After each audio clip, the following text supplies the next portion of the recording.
Most designers don't know this, but how you fill out UX Pilot left menu can really help or really hurt your design. Hey, I'm Edward, I'm a product designer and I use AI tools every day. In this video, I will show how to write better inputs in UX Pilot so you don't confuse the model and your results are actually match your ideas. We will talk about wireframes, design system, how to tweak your prompts, and what goes wrong when things aren't set up the right way. Let's keep it simple and make UX Pilot work with you, not against you. Okay, so today let's see how we control the left menu on UX Pilot and what is the relationships between all the inputs and how we can work with them to get the best result for this tool. So first of all, let's take a look on the left menu. We have here option to generate wireframes, high fidelity designs. We can select between the different models. So if I select high fidelity designs, for example, I have different design system or UI kit I can use. By the way, if I select wireframes, I have only one. Then I can select between desktop and mobile app. Below, I have a free text area to add a context. I can add image as a reference, select a screen we generated on UX Pilot, and based on that, create the design. And then we have two tools here, one's to enhance the prompt and get prompt example. Below that here, we have the flow, and here we can add different screen for our design. So let's back to the top of the left menu, and I will explain the relationships. All the first part, the wireframes, high fidelity design, the model you select, the desktop, and the context, you can think about them like a system prompt, or in other words, general guidelines for application. For example, if I have a primary color, I don't need to repeat it for every screen. I can write it here on the context, or you can select it here from the design system you import to UX Pilot. If you want to import your design system to UX Pilot, I have a video about that and I will add it in the description. Now let's add a prompt and see how each change affects the visual design UX Pilot give us. So let's go one moment to Figma and I will show you the prompt that I will paste in UX Pilot. We are here in Figma and we have a basic prompt here. An e-commerce website shopping experience for users to select and buy coffee capsules. And then I explain the visual assets like the colors and the typography.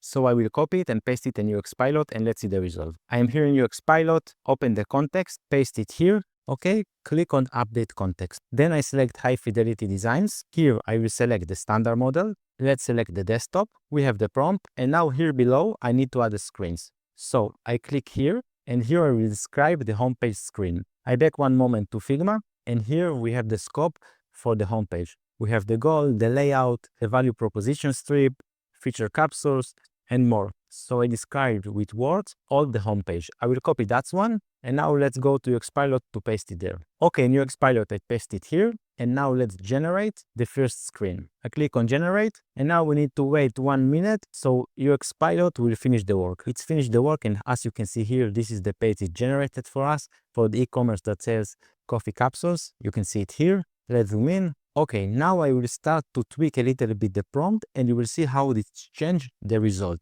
I will go now to the system prompt. I mean this prompt. Let's open it. And here on the system prompt, I will eliminate all the information about the visual design. From here, as you can see, the colors and the mood to the typography. I will eliminate it now. Let's update the prompt. Here I update the prompt, a little bit zoom out. And now let's click on generate and see what the result will be. Okay, it's finished the work. And as you can see, because we didn't add information about the visual design, it took the visual design from the UI kit or the design system, call it as you want now, that we have here, the standard model. So in that case, when I add the colors, it affects the visual design of the output.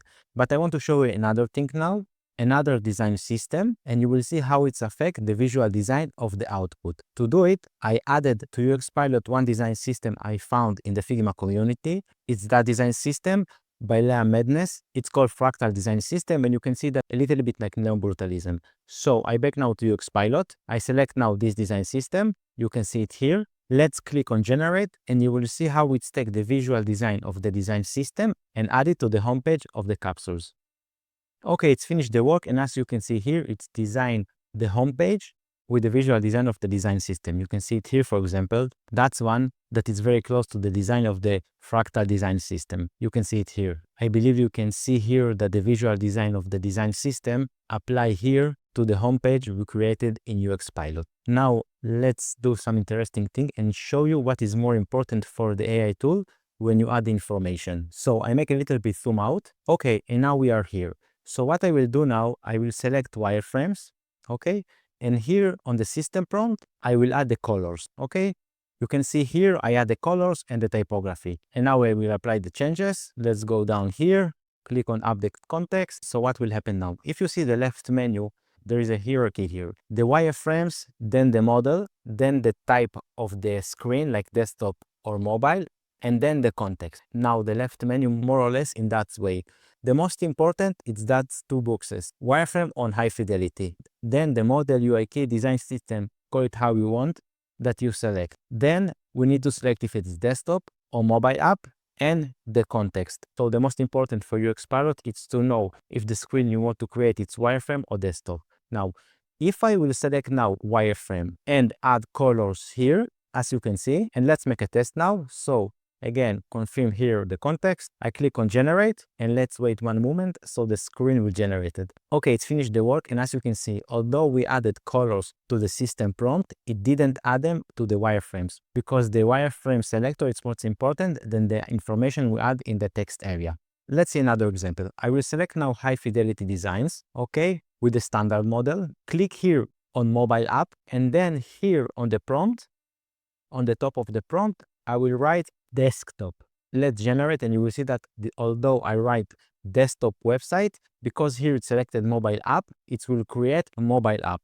I click on generate, and as you can see, it's start to create the mobile app, although I ask it for a desktop app on the text area, because the selector of the type, it's more important, the information I add on the text area. And here you can see the result, a mobile app, you can see it here, that UX Pilot created for us. Now I want to say that the information you add here on the left panel needs to be coherent, because if you add information that it's not coherent, or the AI model will not understand what to generate. You can think about it like your manager. So if they come with requirements, but their requirements are not clearly, you as a designer will not understand what you need to create. So more or less it's the same with AI tools and LLM models. You need to be clear and focus on what you want to create. And if you start to add information that it's confused, like we add here mobile app and the description desktop app, it can confuse the model.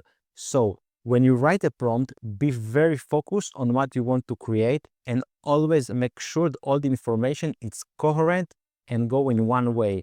Because if it's confused the AI, the result will not be good. As we saw that when I selected the wireframe and adding the context colors, the AI created wireframe and ignored the colors. So in that case, the best is to get rid of all the information about the visual design, because in wireframes, it's not important. And one more thing before we continue, if you want to test UX Pilot, you have a link on the description.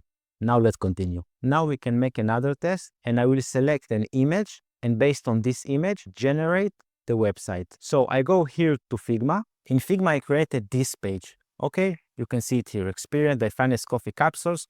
And this is based on the same prompt that I add in UX Pilot. I download this image, and then here in UX Pilot, I will add it by clicking on the image. So I click on it now. As you can see here, I selected the image. Okay, and now let's create a new page on the image. So what I will do now, I will go one moment to Figma, and I will show you one page I have there. Here in Figma, I have a scope for another page. It's called Product Listing Discovery Page, where the user can filter and find the capsules they want. So it's not the home page, it's the store page. I will copy it from here. Let's back to UX Pilot, and then in UX Pilot, I will paste it here, as you can see. Okay, now the next thing that I want to do is to change the colors in the system prompt. So I go one moment to the system prompt here, and here I will change the colors to cool colors. Okay, now I eliminate the colors we have now, paste the new colors. For example, you can see the primary colors that it's that one. So if you want to see these colors, let's see in Figma, you can see now in Figma, let's select it, paste the colors, and you see that it's blue color. So as you can see here, we have a conflict. We add cool colors, but the visual design of the page, it's more with warm colors. So let's click and see what we'll get at the end. And as you can see, we have a lot of mix here. We have here mobile app. We write it here that we want desktop app. If I close this one, we add an image of a desktop app. But let's see how UX Pilot will handle all of this. Click on generate, and as you can see here, it will create a mobile application. Although the image was from desktop, and although we write desktop on the text area. Okay, it's finished the work, and as you can see here, the colors are not warm. They are cool because the information we add in the text area, let's zoom in a little bit. You can see here that we have the colors. We have some problem in the visual design, but in another video, I'll explain how to fix it. I want to focus today on the left menu. And then you can see how the text information we added in the system prompt, this one, it's more important than the image we add as a reference here. And although we add an image for desktop and we write here on the top desktop website, because we select here the mobile app, it's created for us a mobile app. So here's everything about this video, and I hope this video explained you how to use with the left panel and what the relationships between the different inputs and how they affect the outputs. But if you need to take one thing from this video, it's the fact that when you work with LLM models or AI models, don't confuse them. Write exactly what you want and be coherent. So if in your design system the colors are blue, don't add in the system prompt wrong colors. Use the same colors, okay? And if the typography in your design system is LoRa, do not add in the text area, in the system prompt, Inter, because it's confused the AI model. This is the most important thing when you work with UX Pilot, but it's also applied to any LLM model you will work with. Be focused, explain exactly what you want, and don't confuse the AI. Thanks so much for watching. If you are looking for a product designer to level up your business, or you are curious about bringing AI into your workflow, my contact info down in the description. Feel free to reach out anytime. And if you got value from this video, don't forget to like, subscribe, and drop a comment. I love to hear your thought or any question you have got. See you in the next one. Take care.